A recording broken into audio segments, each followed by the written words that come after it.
MediaByte Podcast Network. The guy in the white mask who walks around and stalks babysitters. If I ever need help, who's a better consigliere than my father? I was born when she kissed me. I died when she left me. I lived a few weeks while she loved me. What is it you want, Barry? What do you want? You want the moon? Just say the word and I'll throw a lasso around it and pull it down. Hello everybody, welcome back to another episode of the MediaByte podcast. This is the sequel to the previous episode that is all about what we think will happen in Multiverse of Madness, and now we have seen Multiverse of Madness. And who am I joined by today? As always, Evan. Jeez, that was also very loud. Well, yeah, we've officially seen Multiverse of Madness, and Initial thoughts. No spoilers. Don't want to spoil anything for anybody who is just listening in. We will be spoiling it later, but we will be warning you when that time comes. So, Evan, go ahead and give your spoiler-free thoughts about everything that happened in the movie, that without really spoiling too much, just what your general consensus was. Okay. It was really good. I really liked it. I feel like I wish it was longer a little bit. It was really the middle. It was actually genuinely kind of spooky a little bit. But I think that was just Sam Raimi and him directing it. He did pretty good. I'm gonna just be honest. He did do pretty well. He did pretty good. That is, he did do It that. wasn't his first rodeo. No, it was not. It was not his first rodeo. It's 40 years of rodeos. Well, yeah, I mean, kind of to piggyback off of that, this movie is entirely different if Sam Raimi didn't direct it. Mm-hmm. If this movie was directed by somebody who didn't... Okay, how do I put that? This movie would be completely forgettable in the reign of Marvel movies if Sam Raimi hadn't directed it the way he did. Mm-hmm.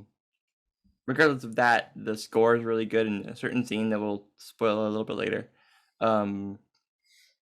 My favorite part of the movie is, I'll say I loved a lot of, like, there was no moment in this movie where I was like just bored. I was always entertained by what was going on in the screen. Yeah. So that's really about as far as we can go without spoiling this movie for you. It was good. Definitely go check it out. I would recommend it. It's worth seeing for sure. It's better than most Marvel movies in my opinion. Well, yeah, so that's the end of the spoiler review. If you want to talk about a little bit more about some more specific, we'll dive into some specifics, kind of based on as the movie goes along, kind of the general timeline of the movie and where we go. We've only seen the movie once so far, so we may get some things pushed in and around and they're wrong. But so start off, the movie begins with America Chavez and a Doctor Strange. And Doctor Strange tries to remove her power of being able to travel through the multiverse. And then he tries to remove her power in order to save the multiverse, which actually ends up killing him in the first place. And then it cuts and we wake up to our Doctor Strange from Earth 616 waking up in bed. What did you think about just that opening and how it set the tone? I loved it. I loved how after everything, can I spoil? We're in the spoiler section now. Yeah. Okay. I liked the corpse part. I think that was the best part of the movie, was how he used the corpse to like help defeat Wanda. I think that was cool. And like, I mean, I was like physically disturbed. I think if you saw me when we were watching it, it was like, bruh, like this is breaking. Like, Well, yeah, I mean that scene was very intense. Part of it was very, whoa, why did they do this in a Marvel movie? What is going on? yeah, Because I'm not usually. I think one thing that really confused me about this movie. Like, I've seen a lot of horror movies in my day, right? But when I go to a Marvel movie, at no point am I expecting to get scared at any point. Like, I'm never expecting to be scared in a Marvel movie. That's not why I've ever gone to a Marvel movie, is never to be scared. So, things that were quote unquote scary in this movie were amplified by like times 10 because I'm like, used to like Thanos appearing and snapping, and yeah. I'm not used to like actually getting scared. Mm-hmm. Well, so then we move on and we meet America Chavez Moore, and we meet Wong, and we meet our version of Doctor Strange. And then we meet Wanda. Earth 616's Wanda. Well, let's kind of give your general feelings about Wanda before this movie, especially what you thought about her at the end of WandaVision, and then where she appears and what she does in this this movie. It's very obvious she's distraught, and like, I think what's so is that she is evil, but you feel bad for her. You know what I mean? Mm-hmm. Like, you feel bad that she had to kill her husband. She even says that in the movie. She killed Vision by literally pulling the thing that gave him life out of his head. Yeah. You know what I mean? And then for it not even to matter at the end of it, it's just, I don't know. There's a lot. Yeah. It makes you feel bad for her instead of just hating her from the beginning, which I think is something different Marvel movies haven't done before, is you actually feel for the bad person, the villain, instead of just hating on them. You know what I mean? Well, this is really the first time in a Marvel movie, especially, that the bad character is somebody that we've known at one point was good. Yeah. And it makes you wonder what the future for her is. You know what I mean? Because I have a feeling that we'll see more of her, especially as she becomes stronger in her powers. Well, let's discuss what powers I'm talking about. The trailer, I'm just going to base that you've seen the trailer at least to this point. When Doctor Strange goes to talk to Wanda in the orchard, I think, something like that. We figure out that was actually entirely created by Wanda. Well, so we're explaining and hoping that you've seen the trailer by now. And the orchard that you see in the trailer is, well, actually, it's all fake, right? I don't know. I don't know. Maybe. Well, I mean, you I don't see think it. it's He all walks fake. he walks into it, and you see that it all turns into red. Why would you be creating the red around? Well, it's not. It even says that the book corrupts everything around it, and I think all that was it was just corrupting the area around it. I think that's what that was. But Wanda didn't change anything at that point. She had just. She did. I mean, she must have done something with her hands. I think it was fake, and I think she was creating the reality so Doctor Strange would come visit her in the orchard. Maybe. And that's when everything was corrupted by the book. And so she had to put that spell on everything to make it look normal, so that way he would come and visit her. Well, I think it was normal in the first place. I don't think it wasn't normal. Maybe. I don't know. It's really confusing. It did not explain that very well. No. I don't know what was happening there.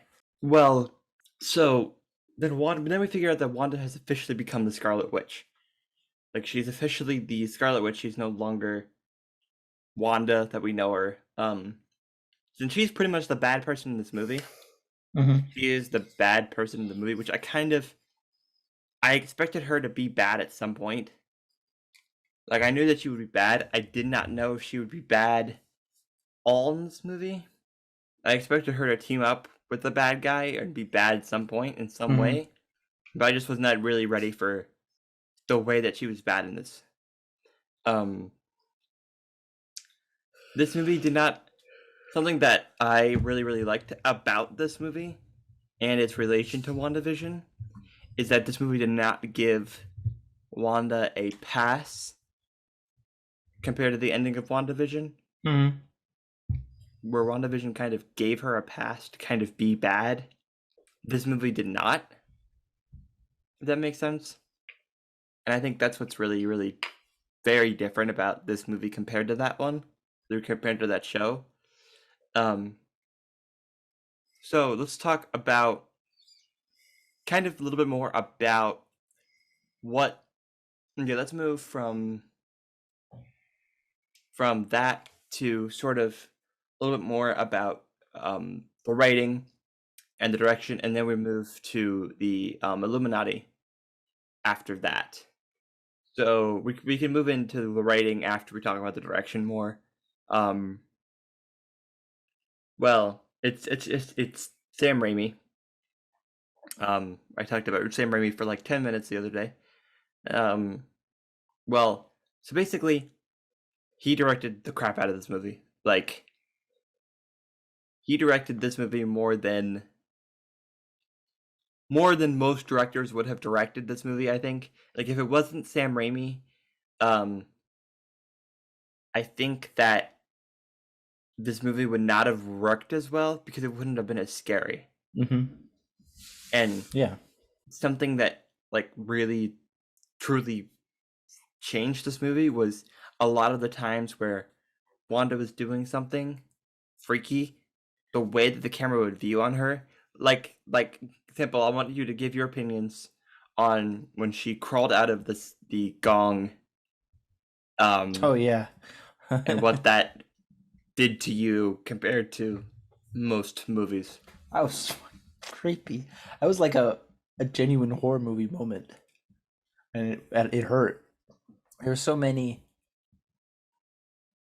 like moments in the movie. It felt like I was watching a horror movie, and then I would see Doctor Strange, and I would be like, "Wait, what?" You know what I mean? Like the whole scene in the sewer after they meet the Illuminati, and that Joe go to get the book. That was awesome. That was really cool. The way that it was her walking and she had all that blood on her face or whatever it was, mud, whatever. And that was straight up like a Halloween 6 reference. Like, I don't know how that couldn't be a Halloween 6 reference, because literally what happens is Michael stalks Paul Rudd's character, the girl, and then the baby.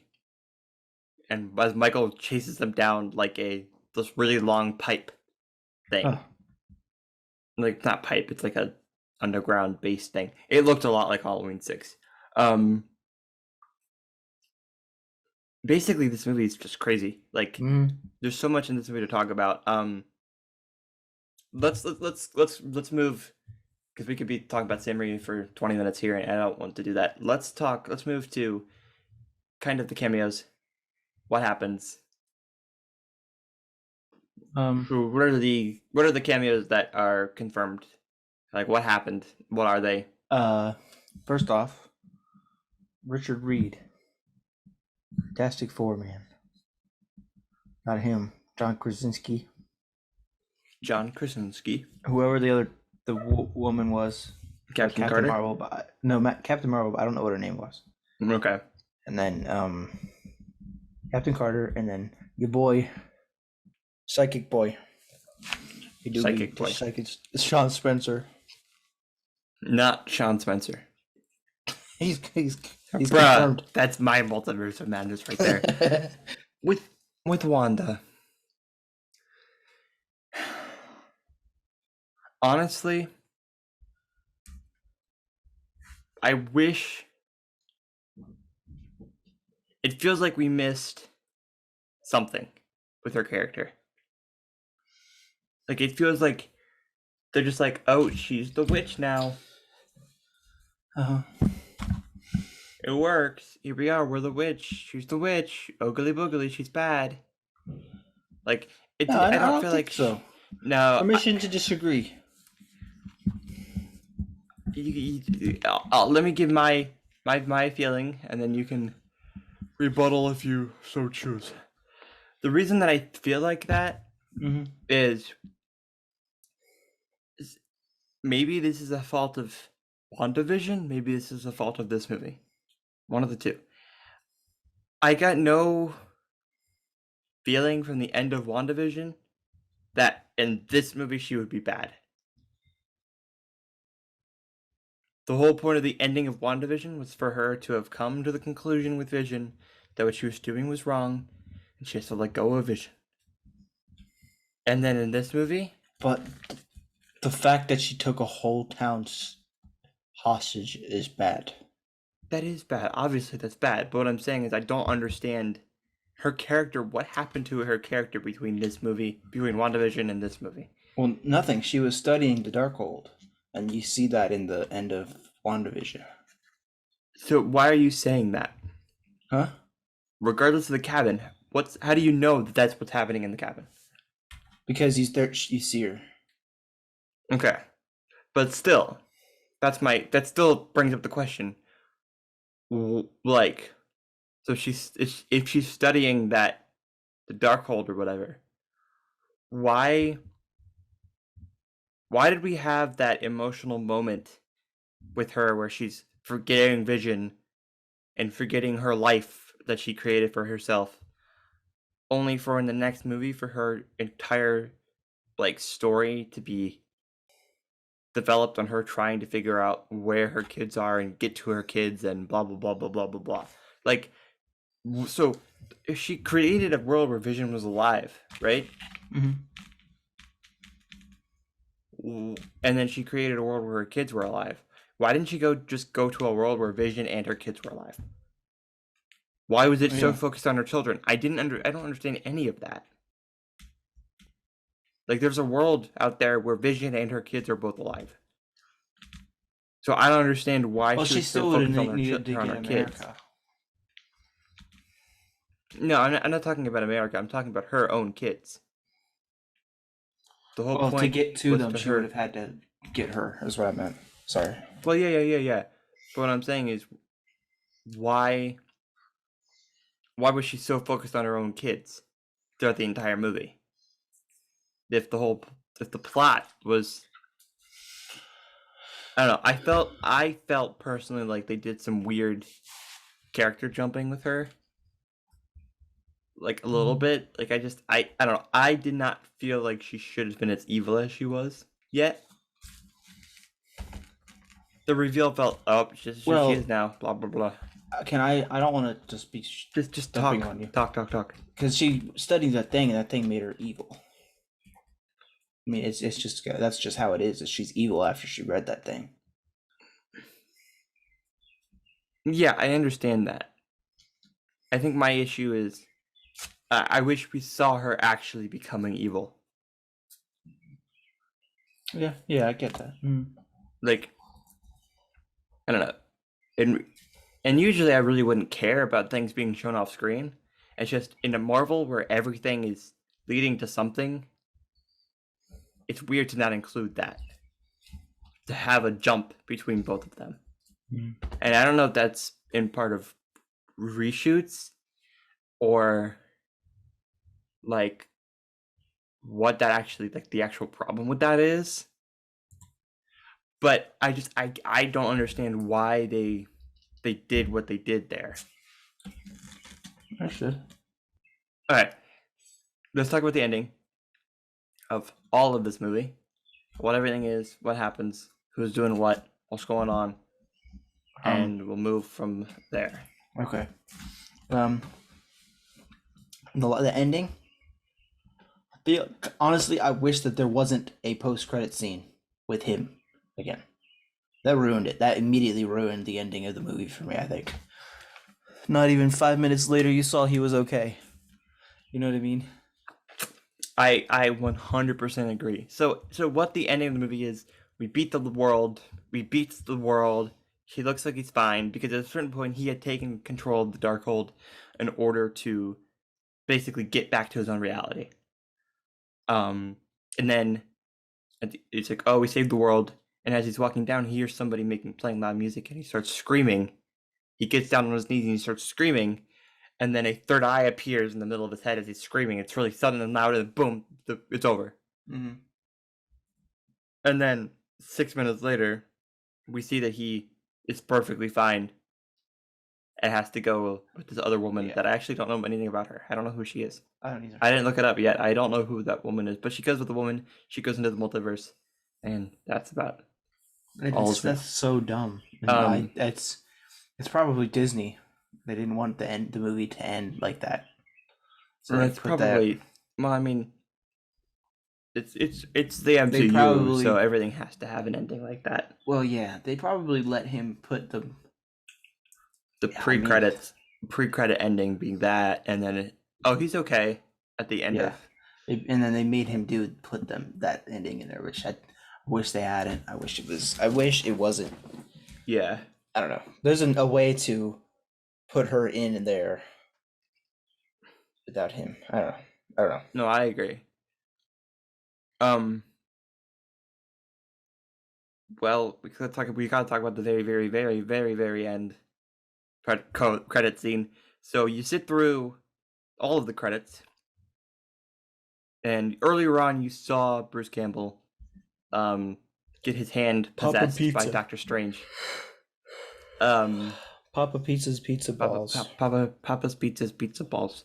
When you see him get possessed, his hand get possessed like he does in Evil Dead, and I don't know how he does such a great job with his hands. Honestly, like I don't know how he does that, but and he's like he gets beaten up his head. He hits his head, and then his hands like stops for a second, and it looks directly into the camera. He's like, "It's over," and then it cuts to black, and that's the end of the movie. I mean, there's nothing else to say about that, but that's just how it's perfect. So give me your general overthoughts about everything to do with Multiverse of Madness. Mom, this movie was a Mother's Day movie, and it was a mom movie. I will not take that back. That is true. Don't fault me for that. Real quick, give me your final opinions about this movie. Very good. All right. One of, if not my favorite Marvel movie. I mean, I'm meaning that as in, and not your typical Marvel movie. It was your typical Marvel movie in a sense of the story, but it wasn't in the term of the actual how the movie felt. The direction. Yeah, and which I think is something reason why I liked it so much is because it didn't feel like a Marvel sequel. You know what I mean? Yeah.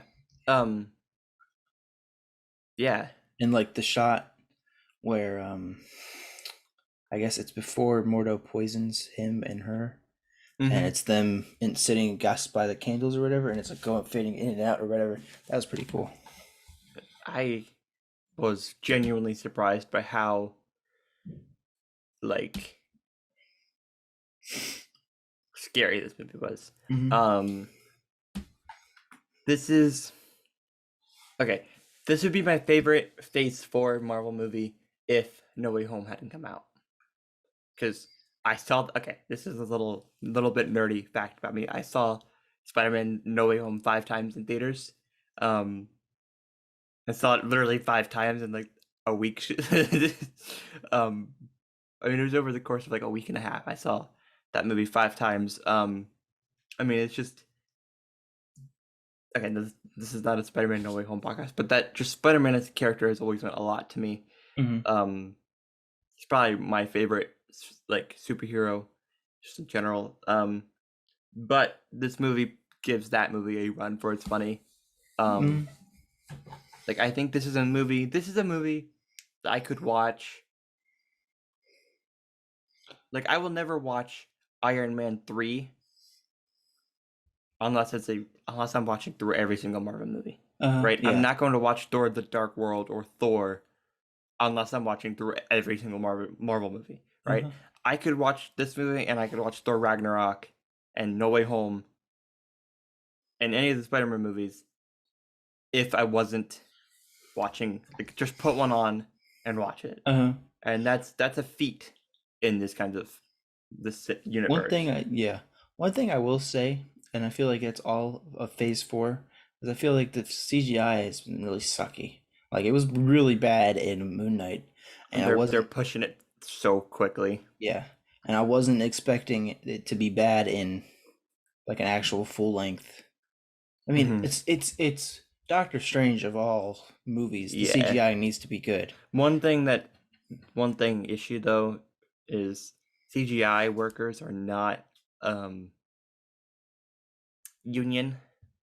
It doesn't mean that it's bad that you're not union, but what's bad is it means that you can work overtime and you can work for not as much pay.